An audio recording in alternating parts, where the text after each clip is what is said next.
नमस्ते दोस्तों, स्वागत है आप सबका हमारे चैनल में।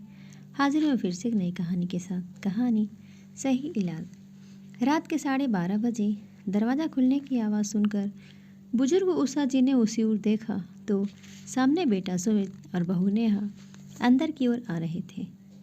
ये क्या लगा रखा है तुम दोनों ने? हर रोज़ देर रात को पार्टी में से लौटना।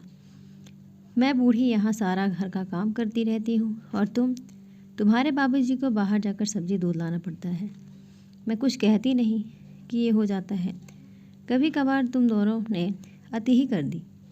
बेटा थोड़ी तो शर्म करो तुम दोनों। सुमित ने पहले घूर कर माँ को देखा, फिर अपनी पत्नी नेहा की ओर, जिसका भी चेहरा गुस्से से तमतमाया हुआ लग रहा था। सुबह बात करते हैं माँ।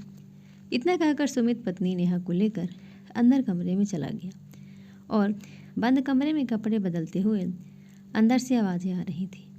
जीना हराम कर रखा इन लोगों ने। अब बर्दाश्त करना मुश्किल हो रहा है। कुछ तो करना पड़ेगा। अब सारा पानी सिर से ऊपर होने लगा है। अपने कमरे के दरवाजे पर खड़े रमेश बाबू के कानों में जब ये शब्द पड़े तो गुस्से में उषा जी को देखते हुए बड़बड़ाने लगे। अब कहो बच्चे हैं उषा, बस बहुत हुआ। अब तुम्हारी एक नहीं सुनूंगा। बीमारी का इलाज वक्त पर ना हो तो वो नासूर बन जाती है। आप सही कहते थे रमेश जी, बच्चे हैं, आज नहीं तो कल समझ ही जाएंगे, मगर अब आप ही कुछ इलाज कीजिए। मुझसे ये बर्दाश्त नहीं होता। जब देखो उल्टा सुना देते हैं। आप तो डॉक्टर हैं, क्या आपके पास इस बीमारी का इलाज है? इलाज तो था, मगर अब तक तुमने मेरे हाथ बांध रखे थे। खैर, कल ही इस बीमारी का इलाज हो जाएगा। बस तुम पिघलना मत। अगर स्वाभिमान और सम्मान से अपनी आखिरी सांसें लेना चाहती हो तो मेरे निर्णय में मेरे साथ रहना। रमेश बाबू कुर्सी पर बैठे सुबह होने का इंतज़ार करने लगे। सुबह होते ही रमेश बाबू ने बेटे सुमित और बहू नेहा को कमरे में आने का आदेश दिया। जैसे ही दोनों रमेश बाबू के कमरे में पहुंचे तो उषा से कहा कि वो कोर्ट वाले पेपर निकालना है। पेपर्स? कैसे पेपर्स माँ? सुमित ने पूछा। तो वही नेहा ने तीखे लहजे में कहा, मुझे जिम जाने में देर हो रही है, जो कहना हो जल्दी कहिए। बस जरा सा वक्त बेटा। रमेश बाबू उठे और स्वयं ही लॉकर से पेपर निकालते हुए बोले और फिर कुर्सी पर बैठकर चश्मे लगाकर पढ़ने लगे। ये कोर्ट के एग्रीमेंट पेपर है सुमित। तुझे याद होगा तेरे 18वें जन्मदिन पर जब तूने सबसे महंगी वाली बाइक मांगी थी, तब मैंने तुझसे ये पेपर साइन करवाए थे और तूने मुस्कुराते हुए सहमति जताई थी। क्या है इन पेपर्स में? नेहा एकदम से सक्रिय हो उठी, जबकि सुमित अभी भी सोच में ही था। इनमें लिखा है कि आजीवन सुमित को अपने माँ बाप की देखभाल पूरे प्यार और सम्मान के साथ और ज़रूरत के अनुसार हमारी सेवा इसी घर में रहते हुए करनी होगी और शादी के बाद उसकी पत्नी को भी। और अगर कभी भी परिस्थिति में वह या उसकी पत्नी अपने इस फर्ज से मुंह मोड़ते हैं तो हमारी संपत्ति पर उनका कोई अधिकार नहीं रह जाएगा।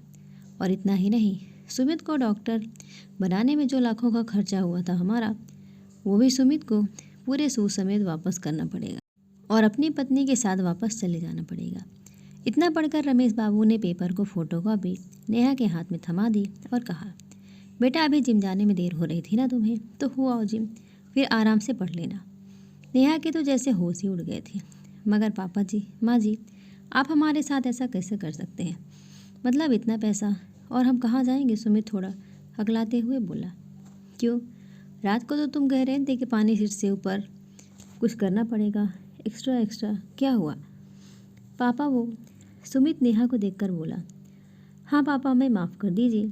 वो हम बच्चों से गलती हो जाती है तो बड़े उन्हें माफ़ कर देते हैं। आप भी हमें माफ़ी दे दें।